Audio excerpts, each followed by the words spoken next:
you.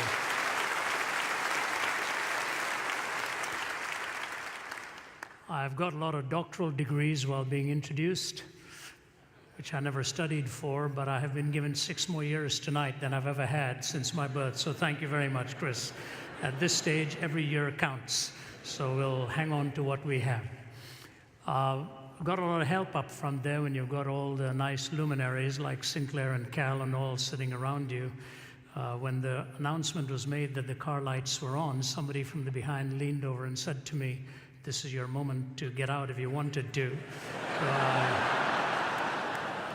I don't know what that suggestion was made for, but I almost took him up on it. And then Cal leaned over and said, "I thought they didn't make cars like that anymore, that they automatically went out." So my response to him was, obviously there's one person in the audience who doesn't go to a prosperity church. And we're very proud of you. It is possible, of course, you are sitting in a state-of-the-art car and just you're sound asleep in the front there with the lights still on, but hopefully whoever had it has got it all corrected. It's a real honor to be here, a privilege to be whenever RC invites me to come. It's not always easy to accept. The reason is my calling is to hostile audiences. That's where I go. My primary calling is to go to places where people disagree with me and want to attack the faith. And so we are really evangelist apologists in all kinds of venues. In fact, just the day before yesterday, I was speaking at West Point. I did one morning at West Point, first night to the cadets, next morning to the prayer breakfast of that area.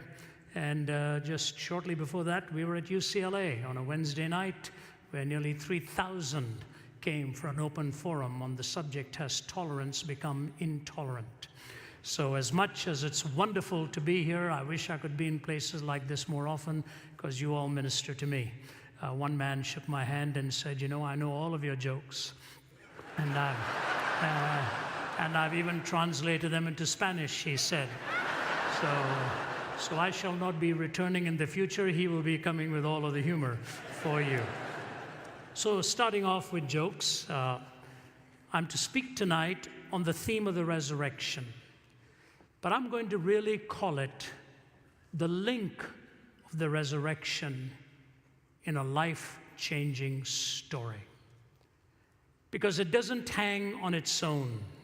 It comes in sequence on some very critical forerunners, both in personages and in the storyline. And I think it was important because every time this question came up with even Jesus on the Emmaus Road, rather than just going to it and showing them that he was indeed the resurrected Christ, he goes back across history, putting one link into another. They were so overwhelmed with what he had just finished telling them that they invited him for dinner. He feigned as if he was leaving, and they said, "Why don't you stay and have dinner?" And when he broke that bread, their eyes were suddenly open, and they said, "Did not our hearts burn within us?"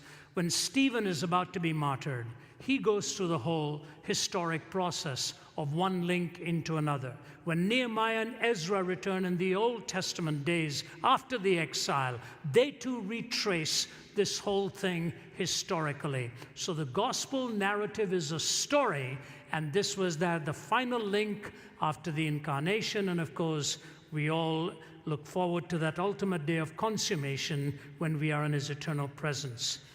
Before I read the scriptures for you, I want to tell you a little funny anecdote here. Again, if the gentleman is here, you can translate it into Spanish. You probably already have. You know the story of Sherlock Holmes and Watson on a camping trip? I'm sure you've heard it. So these boys are on a camping trip and had plenty of liquid refreshment and went soundly asleep on this bright, starry night. In the middle of the night, Holmes awakened and looked up into the night sky, and he dug his elbow into Watson's ribs and he said, "Watson, Watson, wake up. What do you see?" He looked up and he said, "Stars and stars and more stars." He said, "What does that tell you, Watson?"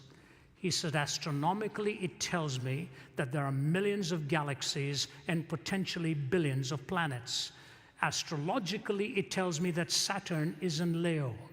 Orologically, it tells me that it's about 2:45 in the morning.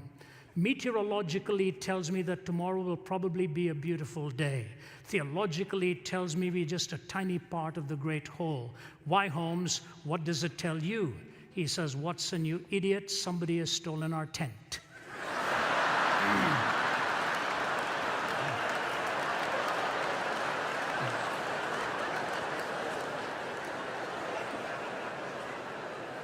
Have you ever heard all these big-sounding words, these extraordinary words that people with no hope, no meaning, no foundation for life actually use to try to soothe our consciences?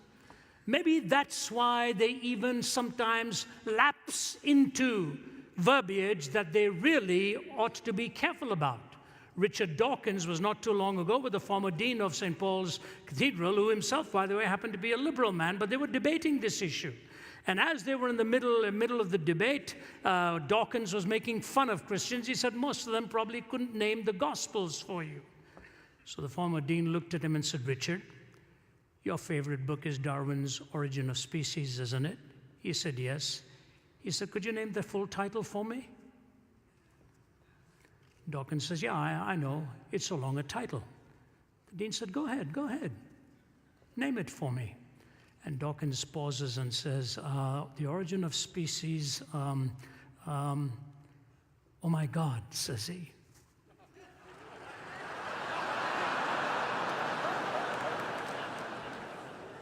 I hated to even repeat it, but this was live on the BBC.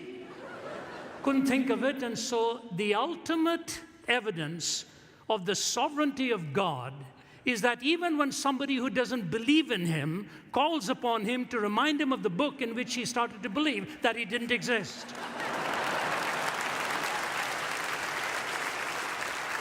Quite amazing how these things happen. But here it is when we deal with the notion and the reality of the resurrection and the whole gospel story. I'm going to present to you 3 links. The first 2 are so important, and then they link into the third on the resurrection. But for the atheist, he or she will deny all 3. Why? Because they are against the miraculous. Naturalism has to explain everything. For the religionist of various spiritual worldviews, they will definitely deny at least 1, if not 2 of them. The Christian affirms all of these, all 3 of them, and they are vitally important links in the storyline of the gospel. I've been in the ministry now exactly as long as RC has been, 40 years.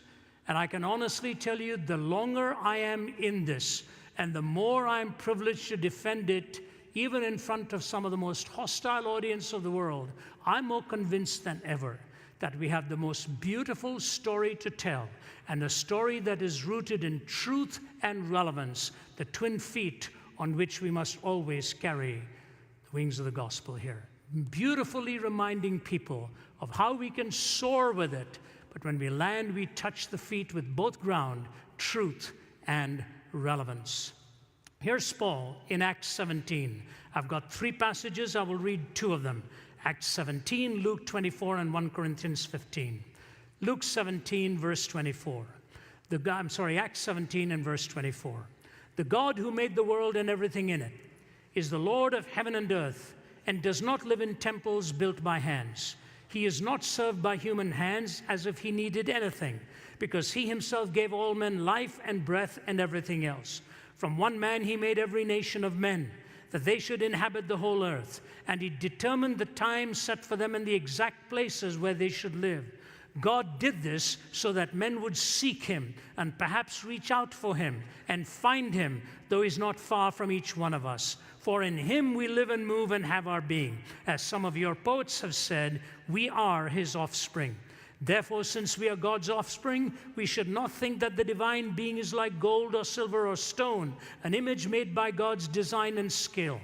In the past, God overlooked such ignorance, but now he commands all people everywhere to repent, for he has set a day when he will judge the world with justice by the man he has appointed.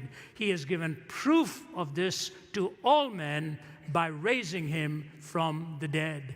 Between the bookends of creation and the resurrection, he tells the story how God ordained all of this. And then in 1 Corinthians 15, in that beautiful passage, which he received a creed that was already in existence. And even profound critical scholars like Pannenberg or Fuller will say to you that no more than 3 to 8 years had passed when Paul received this creed. It had been in existence even before him. So this is what he says: "For what I received I pass on to you as of first importance, that Christ died for our sins according to the Scriptures, that he was buried, that he was raised on the third day according to the Scriptures, and that he appeared to Peter and then to the 12. After that, he appeared to more than 500 of the brothers at the same time, most of whom are still living, though some have fallen asleep. Then he appeared to James, then to all the apostles, and last of all, he appeared to me also, as to one abnormally born." Powerful passage of Scripture here in 1 Corinthians 15, that descriptive passage of what the resurrection is all about and the particulars. So we move then between these three links as we get to the final thoughts of tonight's message. The first thing I want to remind you of this is that we are told, according to the Scriptures, prior to the resurrection story, that God is the author of human essence. God is the author in the essential nature of our humanity. We didn't come into being by accident. We just didn't suddenly appear unconceived or without any purpose in mind, but that God himself is the designer and brought us into existence. The psalmist says, "When I see the heavens, the work of your hands, the sun and the moon and the stars which you have made, what is there in man that you are mindful of him, or the Son of Man that you visit him?" This fact of our creation is a vital source in enabling us to understand what it means to be human. It's a vital source, giving us the generality of our essence, created in the image of God. Some of you have probably heard me mention this simple conversation between Jesus and the one who was questioning him, trying to pit him against the Caesar. And he looked at Jesus and he said, "Is it all right to pay taxes to Caesar?" The one question I wish so desperately Jesus had answered differently. Then on April 15th, you could be godly and rebellious at the same time. Jesus, so brilliant in his response, he says, "Give me a coin." And he took the coin and he says, "Whose image do you see on this?" The man says, "Caesar." Jesus says, "Give to Caesar that which is Caesar's, and give to God that which is God's." The disingenuousness of the questioner is noticed in the fact that he did not come back with a second question. He should have said, "What belongs to Caesar, what belongs to God?" And Jesus would have said, "Whose image is on you?" Give to Caesar that which belongs to Caesar. Give to God that which belongs to God. God's image is on you. But no, the naturalists who tell us they will debunk the notion of the resurrection because it is a miraculous intervention in the normal processes of life and death will also tell you they do not need God to explain the origin of the universe or God to explain the creation of us divine entities.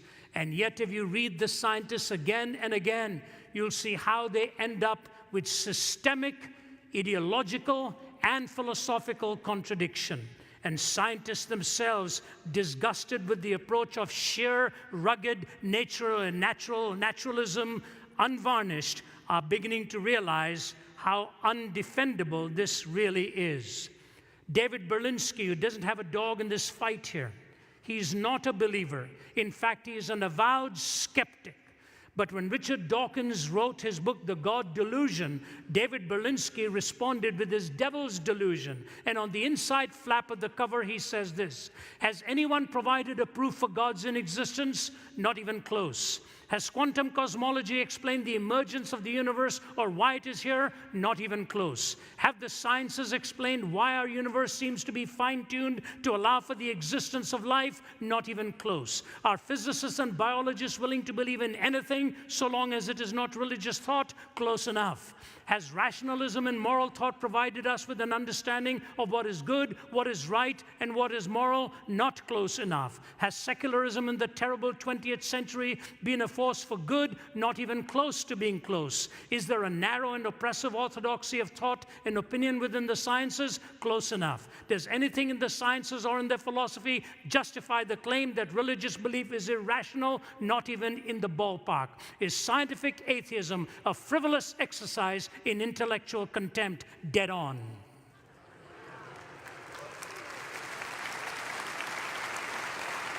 This is Berlinski.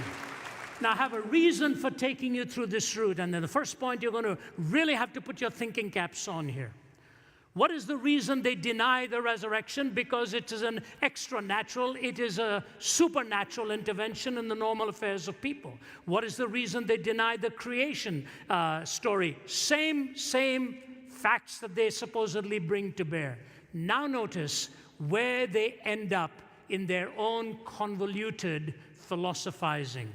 You see, there are really 4 fundamental laws in nature that they wrestle with. Law of gravity, the electromagnetic field, and the strong and the weak nuclear forces. The law of gravity, the electromagnetic field, the strong and the weak nuclear forces. They have to bring these together in some permutation and combination to explain how the universe even came into being. Now notice how the astronomers and how the physicists have wrestled with the conundrums. Here, for example, is Sir Frederick Hoyle, along with Chandra Vikramasinghe, who is a Sri Lankan scientist. Listen to what they say. In calculating the odds that all the functional proteins necessary for life might form in one place by random events, they come up with this figure of 1 chance in 10 to 40,000 of how these proteins can all come together. These are skeptics, Hoyle and Vikramasinghe. That's 1 followed by 40,000 zeros after it. 1 in 1 followed by 40,000 zeros. But then he goes on to say this: however, since there are only 10 to the power of 80 atoms in the entire known universe, and the chance of this happening is 1 in 10 to 40,000, they've concluded in these words: it is an outrageously small probability that could not be faced even if the whole universe consisted of organic soup. Now notice the next comment Hoyle makes. Life could not have originated here on Earth, nor does it look as though biological evolution can be explained from within an earthbound theory of life. Genes from outside this Earth are needed to drive the evolutionary process. This much can be consolidated by strictly scientific means, by experiment, by observation and calculation. What he's saying is, there is no way on Earth for this to have produced what we have. So what does he conclude? He goes with the panspermia theory. Do you know what that is? Spores were brought from another planet to seed the Earth in order to... That's Sir Frederick Hoyle. All right. Stephen Hawking. Listen to what he says. Why did the universe start out with so nearly the critical rate of expansion that separates models that recollapse from those that go on expanding forever? So that even now, 10 billion years later, it is still expanding at nearly the precise critical rate. If the rate of expansion 1 second after the Big Bang had been smaller by even 1 part in 1 quintillion, by 1 part in quintillion, I'm translating it from the British million, which is different to the US here, so he comes out here by 1 part in 1,000 million, which is 1 US quintillion, I think. the universe would have recollapsed before it ever reached the present state. So then he goes on to say this: even if there is only one possible unified theory, it would still be a set of rules and equations. What is it that breathes fire into these equations and makes a universe for them to describe? The usual approach of science of constructing a mathematical model cannot answer the questions of why there should be a universe for the model to describe, and why does the universe go to all the bother of existing at all. What place do we then have for a creator? Hawking. Francis Crick. Listen, an honest man, armed with all the knowledge available to us, can only state that in some sense the origin of life appears at the moment, listen, to be almost a miracle. So many other conditions which would have had to have been satisfied to get it going. Prominent physicist James Trefil, and this I'll close that thought, in his book, Are We Alone in the Universe, says this: if I were a religious man, I would say that everything we have learned about life in the past 20 years shows that we are unique and therefore special in God's sight. If I were a religious man, that's what I would say. Instead, I shall say that what we have learned shows us that it matters a great deal what actually happens to us. So here you've got it. Hoyle, Hawking, Francis Crick, who got the Nobel Prize for cracking the code of the DNA, and James Trefil, coming out with one of two extremes, one saying mathematically impossible to explain, the other saying panspermia. And by the way, Francis Crick believes the same thing, that spores were brought from another planet to sow the seeds right here in our earth. And as for James Trefil, he said, if I were a religious man, I'd have no problem explaining this, but I'll just say it matters an awful lot what is going to happen to us. What does it mean to be human? What does it mean to be human? That's what I believe is the first link that we get in the generality of creation and in the particularity of human life. I move quickly. First, we've got the story of how we have the created order, that God is the author of human essence. Second, we have God the Redeemer in human existence. God is the Redeemer in human existence. For what we watch here now is the story of brokenness, and the story of fallenness, and the story of the despicable nature of sin. You know, I marvel at how many stories we read in our newspaper again and again and again. The evil that we read about, the tragedies that we read about. I did a little write-up on Newtown after the tragedy took place, as many people did. I'm sure many of you did, blogged on it, commented on it. What do? You're silenced. In fact, got a call asking if I would come there and do some meetings. I said, give it some time. These kinds of wounds are very painful. Having been at Columbine sometime after it happened, also at Virginia Tech after it happened, I've always wanted time to provide a real means of God's healing process. But I think of all the discussions that have taken place, the one big question that is always unaddressed in this, you see, it took three things to do that killing.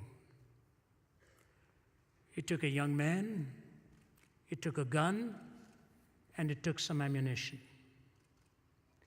We like to talk about the young man, probably with all of his psychological problems. And in lawmakers, we like to deal with the weapon. How can we bring this all to an end by just removing that kind of weaponry? And I'm not minimizing either.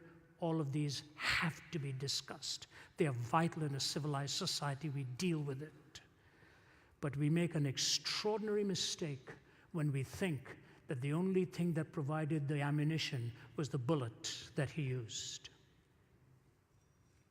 Have you ever thought of the ammunition that goes into the minds of our young people today in front of the television set?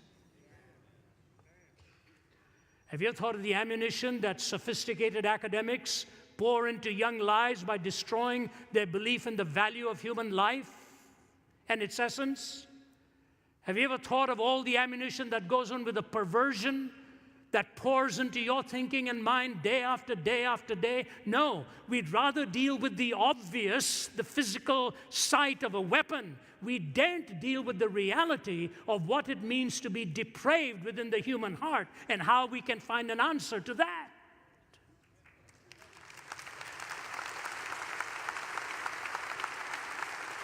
You see, here's the thing I want to say to you. The same week that we witnessed Newtown in that horrific atrocity, another atrocity was played out in the city in which I'd made my home for many, many years, where I was raised, in the city of New Delhi, India, where 6 thugs got onto a bus. They had no gun, they had no bullets. They just took some iron rods and staffs and poles and battered a young woman to a point that she was so brutalized and plundered in her body that no hospital in India found within itself the resources to mend her body. They flew her to Singapore, and within a few days she lost her life. And the man she was with, I forget whether he passed away or what, he too was bludgeoned. 5 ordinary village-type people with no gun, with no bullets, ravaged a young woman like that, a beautiful young woman preparing to study psychotherapy, sent to an early grave. The depravity of the human mind. You know, my wife wanted so much to be here, and we've been through a tough 10 days. I'd gone to Australia and come back and finished some meetings, and she had gone to represent me for some board meetings in Singapore and India. First time we were back together after 3 weeks, it was a week ago Sunday, and Margie and I were packing some boxes, preparing to move, and she got up on a small step ladder, and I was in a other room, putting some of my books in or whatever, when I suddenly heard this crash and a scream, and she came crashing back, and when I walked in, it's a sight I'll never forget. She was just staring glassy-eyed into the ceiling, and her arm was just completely limp. And I just burst into tears and bent down, couldn't move her body. She said, please don't touch this arm, something's happened. And I called the paramedics and all of them, and took them about 30 minutes, first giving some morphine to kill the pain, and then 30, 40 minutes to get her onto a stretcher. It was a complete clean fracture of the humerus, upper right humerus. You know what happens when your bone's broken? I had a broken back at one time. You can will all you want to will, and you cannot move that extremity. You can want to make all the decisions you desire, and she couldn't move that arm and still is in trouble with it, probably for some weeks, if not some months to come. Is that not an indication of what happens when the soul has ruptured and broken and fallen away from God? You can will all you want to will. You cannot rescue yourself. You cannot redeem yourself. So the story of creation is linked directly into the story of redemption, and both of them take a miraculous intervention. Both of them. So those who deny the miracle of the resurrection are forced to deny the miracle of the new birth. Remember a long time ago, not a long time, but a couple of years ago, maybe even less than that, a book was written that ought never to have been written, which was called Love Wins. And one of the statements, I don't like to criticize people's writing, but I remember when I came to this line in there, I put it down and I said, my word. When he made the comment that nowhere in the New Testament does it talk about receiving Jesus Christ into your life as your Savior. And so, you know what, folks? I came to know Jesus Christ when I was 17 years old on a bed of suicide. All the willing I'd done for 17 years had just ended me up in a complete mess. And I'm an apologist. We argue from here and find the bridge to here. From the head to the heart, we do it all the time. But I'll tell you what, no matter what arguments are presented to me at the end of the day, I know in whom I believed. I know who's redeemed me. I know the divine encounter and what happened to me in that hospital room. I know the transformation that took place, the new hungers, the new loves, the new desires, the new passions. All of these came by divine intervention. It was a miraculous intervention of God Himself into my life, just as He's intervened in yours. And until we understand that it really takes a supreme intervention of God Himself to overcome the dastardliness of evil, the inclinations of the heart, until we understand that, we can just sort of stop short with one idea of the miraculous, either in the creation or in the resurrection. We will lose sight of one of the greatest down payments of the ultimate resurrection, which happens right now as God brings new birth within you and brings that dead soul to life, as it were, bringing the new life into you. This society does not understand evil. That's why it does not understand the miraculous power needed for the new birth. Adolf Eichmann, when he went to trial, I remember being in Yad Vashem in Jerusalem when I was doing a research for one of my books, and the people took me in and showed me reams and reams of material. And in fact, there were young people going through the entire manuscript and the transcripts of the Eichmann trial, and a lot of it fascinating to read, how he was brought in by the Mossad from Argentina in a cloak and dagger operation that's told in the book The House on Garibaldi Street, and ultimately put into a film, how the intelligence so brilliantly operated. Peter Malkin was at the helm of it all, and brought Eichmann back in a brilliant maneuver and took him back to Israel for his trial. And Hannah Arendt, of all people, writes the book on the trial and execution of Eichmann, and her book ends with this paragraph. Adolf Eichmann went to the gallows with great dignity. He asked for a bottle of red wine and drank half of it. He refused the help of the Protestant minister, the Reverend William Hull, who offered to read the Bible with him. He had only 2 more hours to live, and therefore no time to waste. He walked the 50 yards from his cell to the execution chamber, calm and erect, with his hands bound behind him. When the guards tied his ankles and knees, he asked them to loosen the bonds so that he could stand straight. "I don't need that," he said. And when the black hood was offered him, he was in complete command of himself. Nay, he was more. He was completely himself. Nothing could have demonstrated this more convincingly than the grotesque silliness of his last words.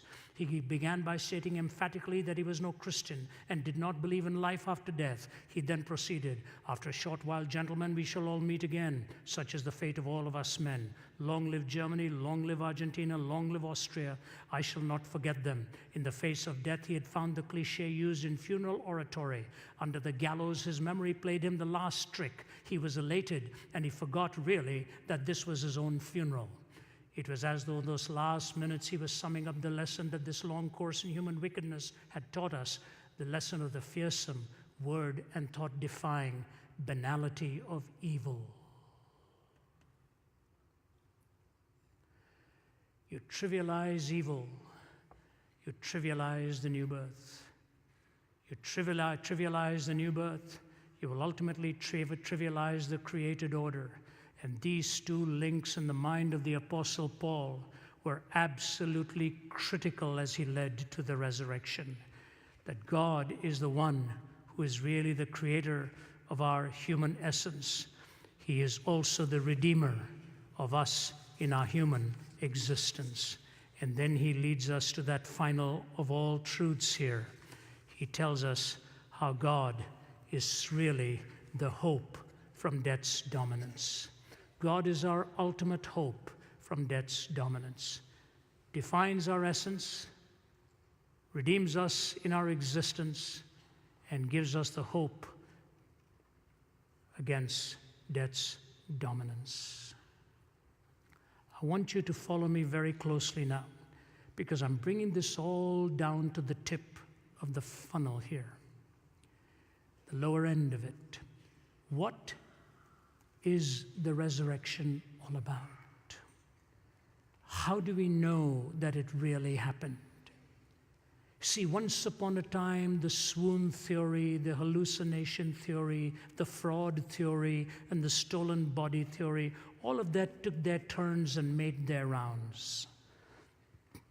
Swoon theory that changed the disciples from a bunch of frightened Boy Scouts, as it were, to be willing to be martyrs where 11 out of the 12 died a martyr's death? Hallucination, where psychiatrists will tell you hallucination is sort of a single individual's experience, not with 500 of them hallucinating at the same time.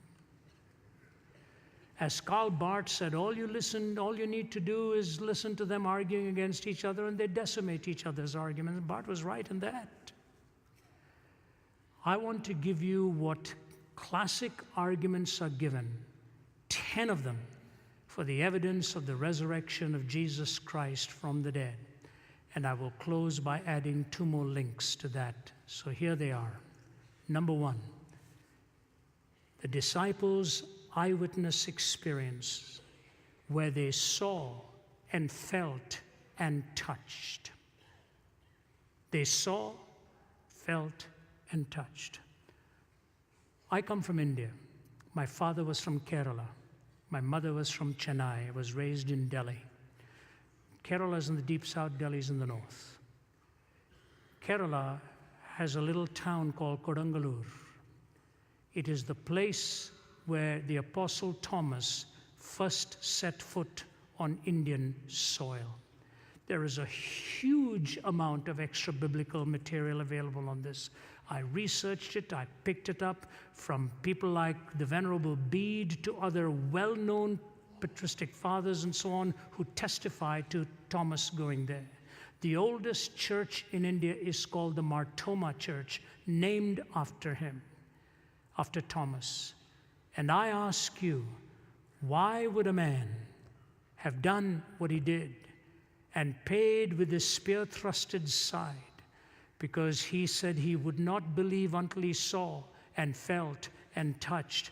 And the eyewitness of Thomas is, as he knelt and felt that side, ho kurios mu, ho theos mu, my Lord and my God, the transformation of Thomas.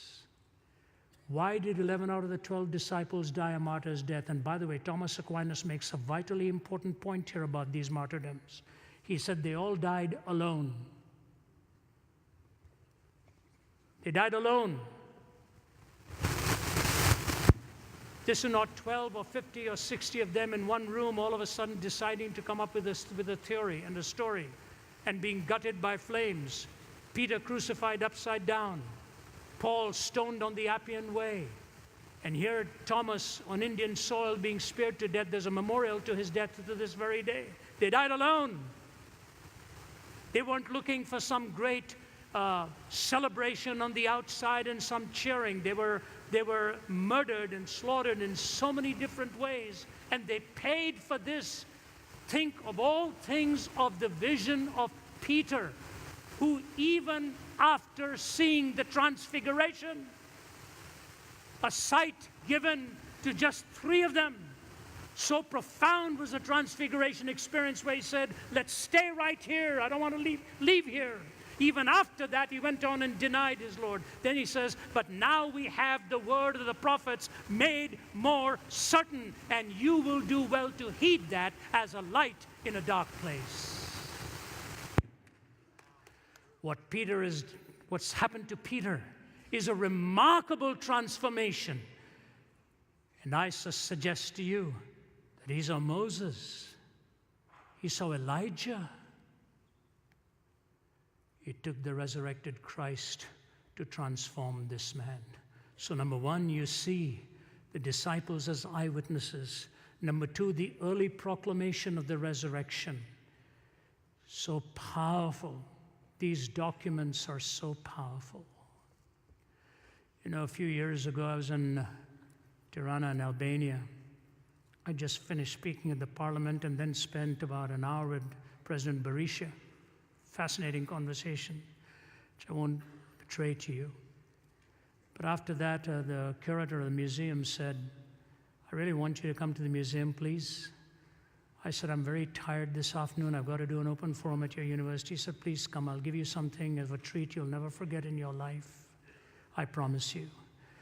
And I was a guest, and I had told my videographer, Bob, I said, why don't you go with me? I'm tired, but let's go. We went, and they were surrounded by all kinds of militia. I wondered where we'd come. And I walked into the room, all guards around the room, and people packing an auditorium. And he takes me in and he introduces me in their language, and then he turns to me in English and says, "Will you please repeat the message you gave to the members of parliament this morning?" So I looked at him and said, "I thought you were going to give me a surprise and a treat I'd never forget." He said, "It'll come, just speak." I did it in about 20 minutes, and then we sat down. All of a sudden come 3 or 4 guards with their arms outstretched like that, all of them wearing blue gloves. And one man following them with blue gloves in their hand places one in front of Bob Tigert, my videographer, and myself. And they place these volumes in front of me. The 4 Gospels, written in gold ink by the hand of Saint Chrysostom in the 400s.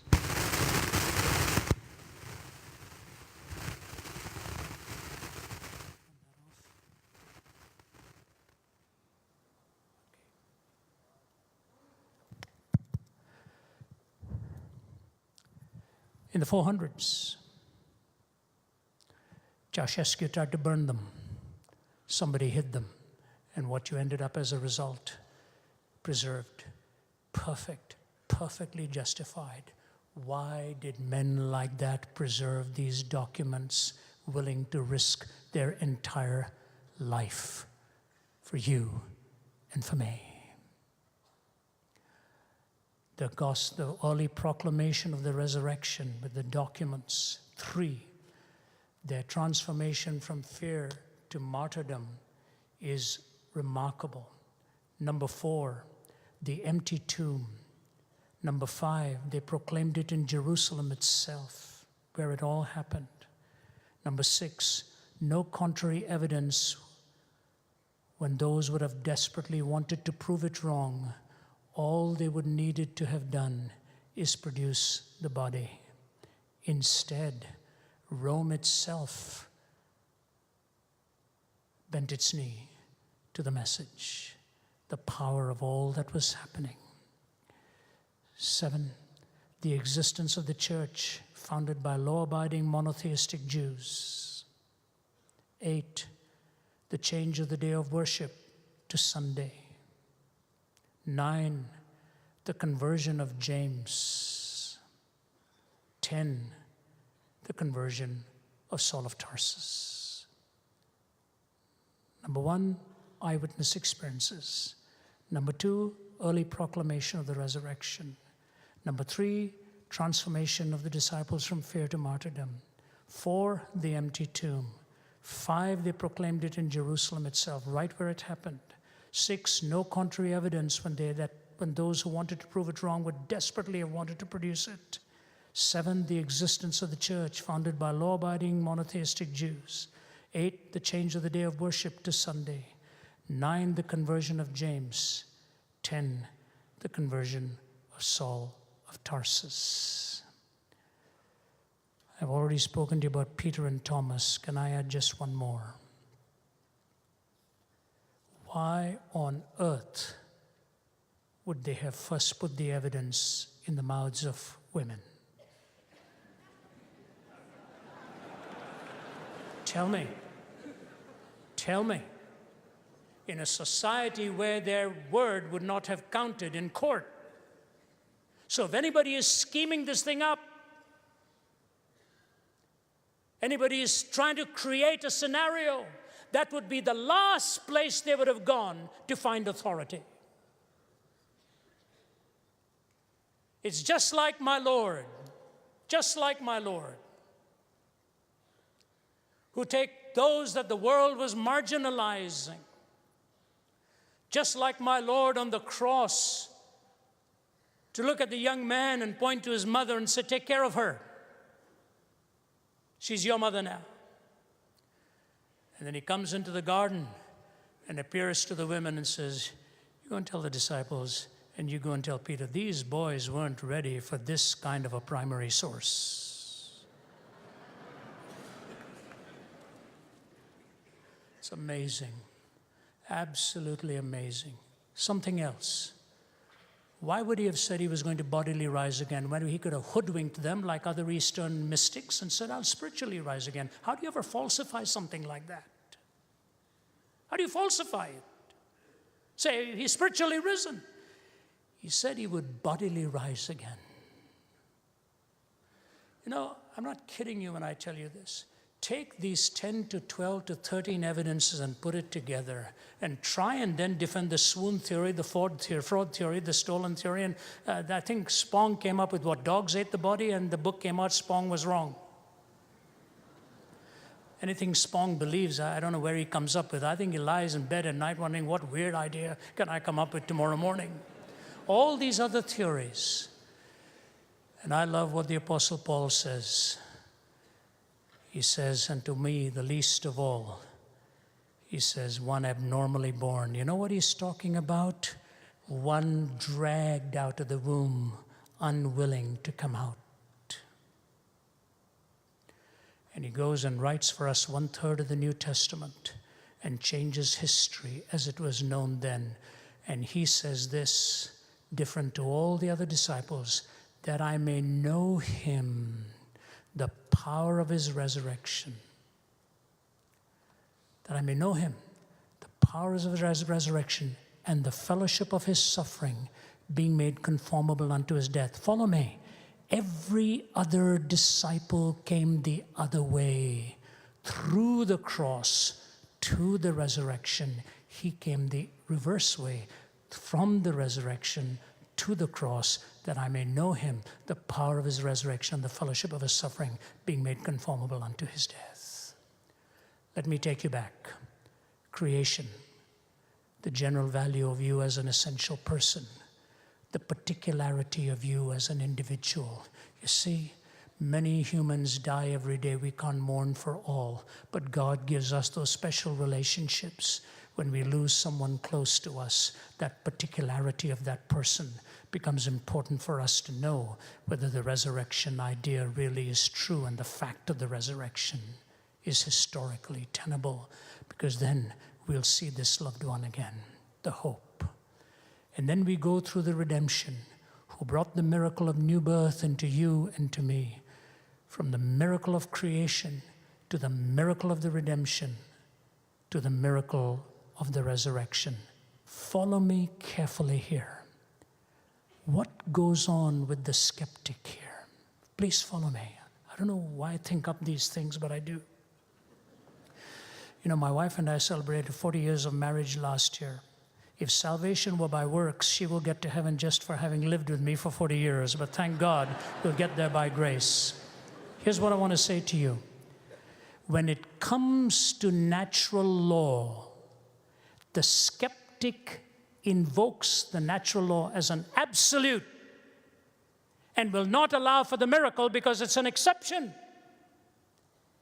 He wants the absoluteness of that which is routine, repetitive, and will deny anything that is an exception because it invades his preconceived notions. So he holds on to the absolute in the created order and denies the miracle because it's an exception. When it comes to moral reasoning, he reverses that. He takes the exception in order to argue against what's normative. That alone ought to tell you what these boys are all about. They want an end game in sight. They want to get to the end without God. And so when it's convenient, they'll hold on to an exception. When it's inconvenient, they will deny an exception. So in the created order, they hold on to the absolute, deny the exception.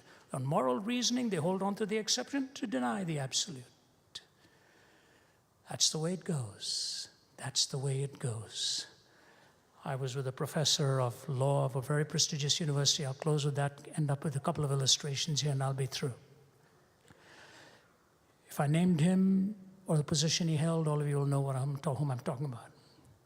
But I was having coffee with him for 1 hour, total skeptic, before I lectured. This is not long ago. He said, you know, Ravi, when I was young, I had all the aspirations, and I was very conservative in my thinking, my values, my beliefs. Then I got into university and got everything the way I wanted it to go. And I became extremely liberal and jettisoned all my absolutes. And I became the chief legal counselor, and he named the person for whom he was the legal counsel. He said, you and I are sitting across this table now. You're in your 60s. I'm approaching 70. He said, I'm back to my conservative way of thinking and wondered where all the years went that I squandered in debunking absolutes and debunking all those notions. He said, you know, friend, I want to tell you something. If there is an answer, I'm coming more and more to the conviction it'll have to be in Jesus Christ. I know of no other. He writes to me, he writes to my colleague in Oxford, John Lennox. Why? Why? I'm now a grandfather. We have one little grandson. I spoke to him on the phone today. He's 19 months old. Hi, Papa. Hi, Papa. Hi, Papa. It costs a nickel and a half to just keep listening to that, but it's fun. And I watch him walking around and I think to myself, why am I enjoying this so much? I had 3. What's the difference? I think there's a difference. You know what the difference is? You have a stock of emotional energy available at any given day. When you have your own, you're spending all of that in care, responsibility, worry, provision, all that kind of stuff. You've got very little left to really enjoy it. Now, when it comes second time around, somebody else is spending all the emotional energy on running around doing this and this. You've got all of this energy to enjoy it.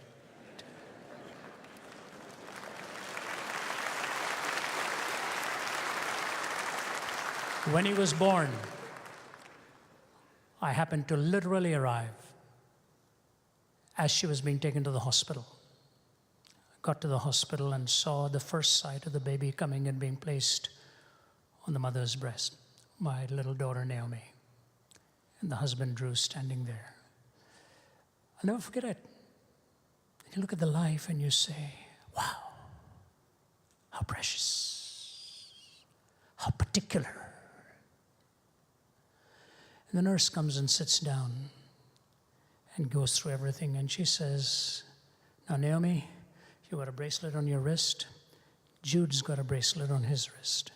If anybody takes that baby away from this floor, as soon as they get onto the elevator to go to another floor, you'll hear an alarm ring in your room, we'll hear one ring in our office.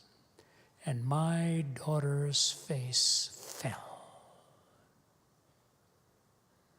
The glory of a new life was suddenly dimmed by the tragedy of depraved human behavior.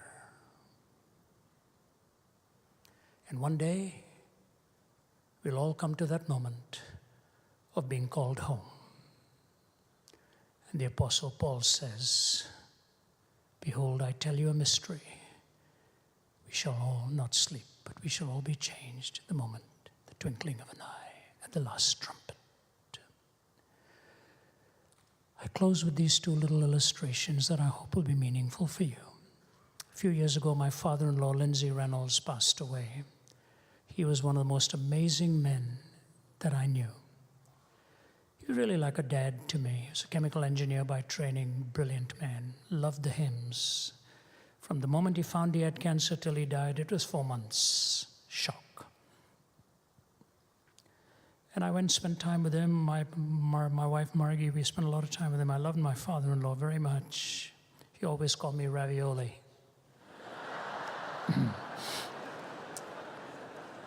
He never had a son. And I went and sat down and held his hand, and we chatted of all the great things. And he said, I'm so sorry, son, this has come so suddenly, and so on. I had to go away for some meetings, and the day he was going, he'd been silent for a few days. He was 85, been married 63 years, I believe. He'd been silent, shriveled down to a bag of bones. Didn't say a word. Then his eyes opened. 3 of his 4 daughters around the bed, his wife around the bed there. They all said this. He opened his eyes, looked to the heavens, and he said the word, amazing. That's amazing. Then he looked at his wife and said, Jean, I love you. And he was gone. Gene, I love you. And he was gone. What a way to say goodbye to this world. The glory and amazement of what you see, and bidding goodbye for having honored the love of your life. All of this only makes sense if you are created by God, if you're redeemed by Him, and ultimately resurrected for a future hope.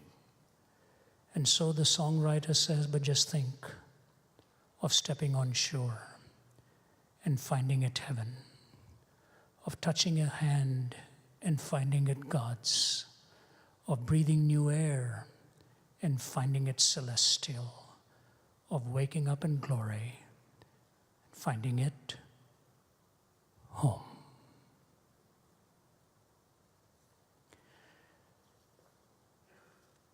As a traveling man, no word means more to me as an abstract sounding word, but with all the concrete reality as the word home. You see, C.S. Lewis is right. You don't have a soul. You are a soul. You have a body. That is the hope that God gives to you and to me. And so the three links, the miracle of creation, the miracle of redemption, and the miracle of the resurrection. You know who knew it best? Lazarus. You can go to Larnaca today and see his grave. He became a bishop there. Do you know what it says on his grave? Lazarus, Bishop of Larnaca, twice dead, friend of Jesus. I'm glad he's not just your friend and mine, he's also our Savior. And as a friend of mine used to say, if we don't see you in the future, we'll see you in the pasture. God bless you.